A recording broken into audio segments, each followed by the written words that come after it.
দর্শক, বাংলাদেশে একটা সমীক্ষা হয়েছে যে যদি এই মুহূর্তে ওখানে ভোট হয় তো তাহলে কোন দল কত পার্সেন্ট ভোট পাবে। আর এই যে সমীক্ষাটা করা হয়েছে এটা হচ্ছে 15 থেকে 35 এই যে এজ গ্রুপ এটাকে নিয়ে। আর আমার তো মনে হয় এর অন্যতম কারণ হচ্ছে ওখানে নতুন যে পার্টিটা তৈরি হয়েছে, জাতীয় নাগরিক পার্টি এনসিপি, যেটাকে বলা হয় যে ছাত্র যুবদের পার্টি। এমনকি ডক্টর ইউনূসও সেই কথাই বলে থাকেন, ছাত্রদের পার্টি। তো ওই যে পার্টি, তাহলে তারা ছাত্র যুবদের কতটা মন জয় করতে পারছে বা কতটা রেখাপাত করতে পারছে, আমার মনে হয় সেটাকে বোঝার জন্যই বা যাচাই করার জন্যই এই সেকশনকে নিয়ে সমীক্ষা। কিন্তু দর্শক দেখবেন কি রেজাল্ট সামনে এসছে।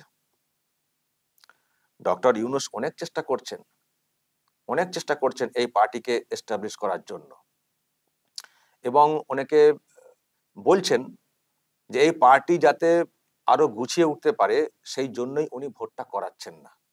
মুখে বলছেন যে সংস্কার করতে হবে, তার জন্য সময় লাগবে, কিন্তু সেটা আসল কথা না। সংস্কার করতে কত সময় লাগবে? তো সেটা আসল বিষয় না। আসল বিষয় হচ্ছে ওই যে পার্টি, যেটা অনেকে এটাও বলে থাকেন যে উনি কার্যত করাচ্ছেন ছাত্রদেরকে দিয়ে। তো ওই পার্টিকে এস্টাবলিশ করার জন্য সময় দেওয়া, সেই জন্যই উনি ভোটটা এখন করাতে চাইছেন না। তো দর্শক, রেজাল্ট কি এসছে, এখনো পর্যন্ত কতটা রেখাপাত করতে পেরেছে এই দলটা, ছাত্র যুব সমাজ কি বলছে, দর্শক দেখুন কি রেজাল্ট। এই হচ্ছে রেজাল্ট। 3 নম্বরে ছাত্র যুবদের পার্টি এই মুহূর্তে 3 নম্বরে এনসিপি, তারা ভোট পাবে 15.84%। মাত্র যারা ক্ষমতাতে আসার স্বপ্ন দেখছে, যারা দাবি করে থাকে যে আমরাই শেখ হাসিনাকে সরিয়েছি এবং আমরাই ক্ষমতায় আসব, নতুন বাংলাদেশ গড়ব, আমাদের প্রতি সাধারণ মানুষের সমর্থন আছে, থাকবে, আমরা ছাত্র যুব। আর ছাত্র যুব বলছে 15.84% ভোট পাবে। তাহলে কি হবে?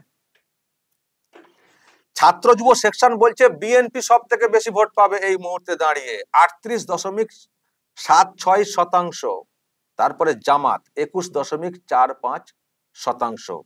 তারপরে এনসিপি 15.84%। এমনকি এটাও উঠে এসছে যে যদি হাসিনার দল আওয়ামী লীগ অংশ নেয় ভোটে, তারাও এনসিপির সমান ভোট পাবে। এত কিছুর পরেও, এত থ্রেট, এত বন্দি, এত জোর জুলুম, তারপরেও এনসিপির সমান ভোট পাবে আওয়ামী লীগ এই মুহূর্তে দাঁড়িয়ে। আর যদি ভোটের পরিবেশ পায় তাহলে তো সব কথা কি হয়ে যাবে।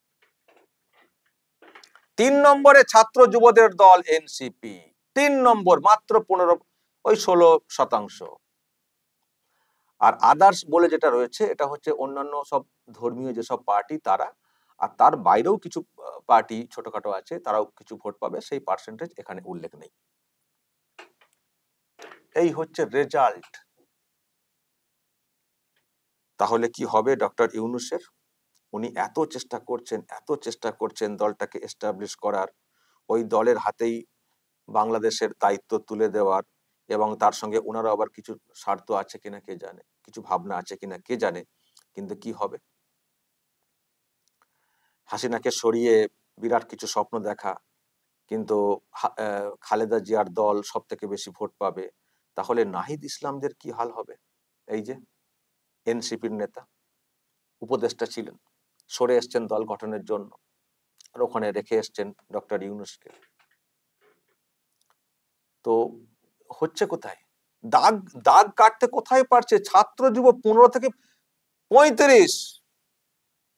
হ্যাঁ, এই সেকশনটা হাসিনাকে সরানোর ক্ষেত্রে একটা বড় ভূমিকা নিয়েছিল, কিন্তু তারাই তো ভরসা করতে পারছে, এখন তারাই ভরসা করতে পারছে না এই এনসিপি দলের উপরে বা এই ছাত্র যুবদের উপরে। আর এই যে ভোট পেছানো হচ্ছে, আমার তো মনে হয় না তাতে কিছু লাভ হবে এনসিপির, তাতে কিছু লাভ হবে বলে আমার তো মনে হচ্ছে না। কারণ আমি দেখছি, ফলো করছি, যারা বাংলাদেশে আছেন তারাও নিশ্চয়ই বুঝতে পারছেন যে যত দিন যাচ্ছে ততই কিন্তু এই যে লোকজন বা এই যে দল যারা তৈরি করেছেন তাদের উপরে ওখানে একটা নেগেটিভ একটা বিষয় তৈরি হয়ে যাচ্ছে। অ্যান্টি একটা বিষয় চলে আসছে এই সব ছেলে মেয়েদের ব্যাপারে, অ্যান্টি। ফলে এই মুহূর্তে যদি বলা হয় 15.84% ভোট পাবে, তো এরপরে সময় গড়ালে তো আরো ভোট কমে যাবে। কারণ মানে দিনে দিনে অ্যান্টি ব্যাপারটা চলে আসছে, দেখছেন না? এখন তো ওনাদেরকে দেখলে অনেকে ক্ষোভ বিক্ষোভ দেখাচ্ছেন, বোতলও ছুড়ে দেওয়া হচ্ছে, বোতল, দেখেছেন না?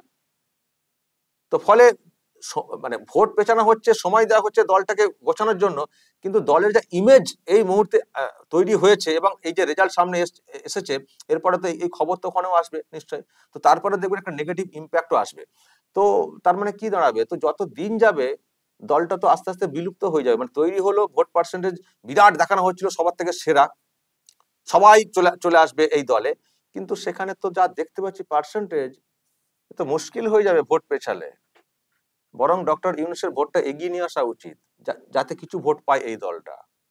যত পেছাবে, আর ওদিকে তো বিএনপি তারাও বলে যাচ্ছে ভোট পেছানোটা উচিত না, কেন ভোট পেছানো হচ্ছে, গণতান্ত্রিক সিস্টেমকে আঘাত করা হচ্ছে, কোনো একটা অংশকে সুবিধা পাইয়ে দেওয়ার জন্য এসব করা হচ্ছে, বলেও যাচ্ছে। মানুষ সেটা হয়তো বুঝছেন, কারণ ভোট হচ্ছে না, উপদেষ্টা হিসেবে রয়েছেন, আর থেকে তো বিরাট কিছু তো করতেও পারছে না ডক্টর ইউনূস বাংলাদেশের জন্য, করতে পারছেন?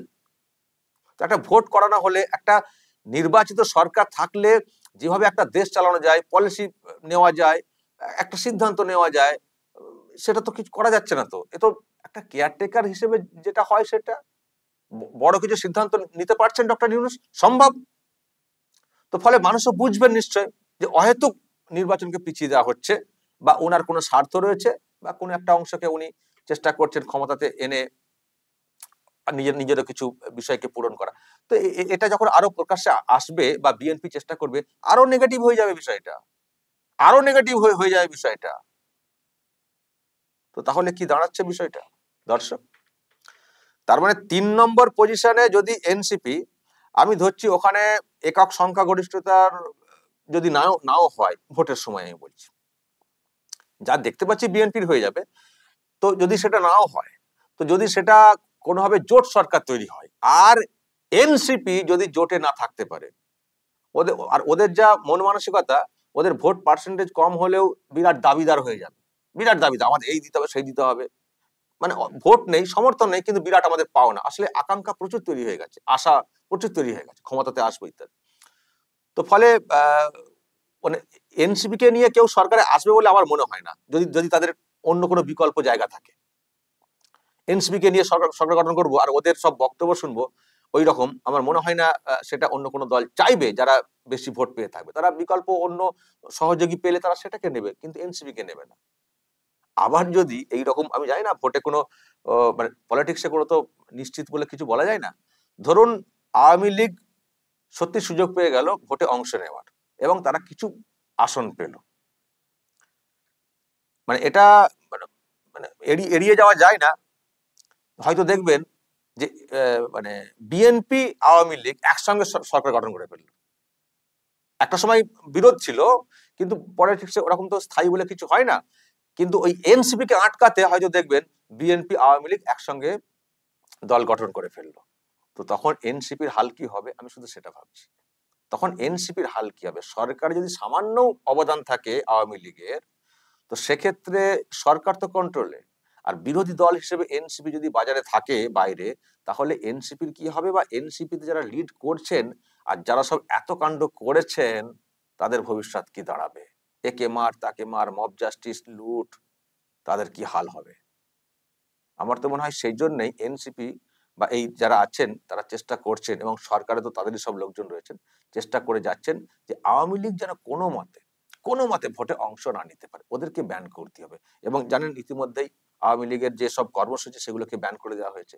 আসলে কত একটা ভয় রয়েছে যে আওয়ামী লীগ যদি ভোটে অংশ নেয়, একক সংখ্যাগরিষ্ঠতা যদি নাও পায়, এখন যদি তারা কোনোভাবে জোটে চলে আসে, তাহলে তো আমাদের অবস্থা খারাপ হয়ে যাবে। সুতরাং ওদেরকে ব্যান করতে হবে। আর যা অত্যাচার করা হয়েছে না, এই ভয় তো থাকবেই। এই যে ধরুন যারা নেতা হয়েছেন ভাবছেন খুব নিশ্চিন্তে আছেন, ওদের বুক এখন ঢিপ ঢিপ ঢিপ ঢিপ করছে। যদি আমরা ক্ষমতায় আসতে না পারি, তাহলে কিন্তু আমাদের আমাদের খবর আছে, আর হবেই, হবেই। আর আমি আগেই বলেছি, দেখবেন আওয়ামী লীগকে যদি ওখানে ভোটে অংশ নিতে না দেওয়া হয়, যারা আওয়ামী লীগের সমর্থক তারা তো ভোটার, তারা তো ভোট দেবেন, তারা তো ভোট দেবেন। দেখবেন তারা তাদেরকেই ভোট দেবেন যারা এনসিপি বিরোধী, তাদেরকে তারা ভোট দেবেন, তাদেরকে তারা জেতাবেন। কারণ তাদেরও রাগ মেটানোর একটা ব্যাপার রয়েছে বা প্রতিশোধ নেওয়ার একটা ব্যাপার থাকবে।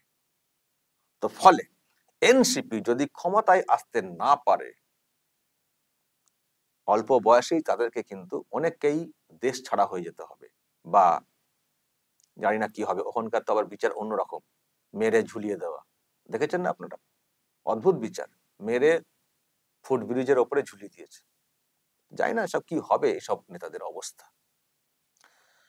তো দর্শক বলবেন আপনাদের কি ভাবনা, এবং যারা বাংলাদেশে রয়েছেন তারা কি ভাবছেন এই যে ছাত্র যুবদের যে রেজাল্ট সামনে এসছে।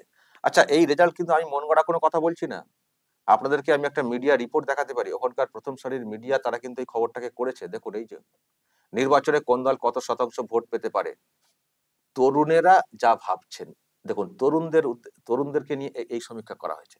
তো প্রথম আলো এই খবরটা করেছে, বিরাট করে করেছে। আমি আমি মন গড়া গল্প বলছি না বাংলাদেশে।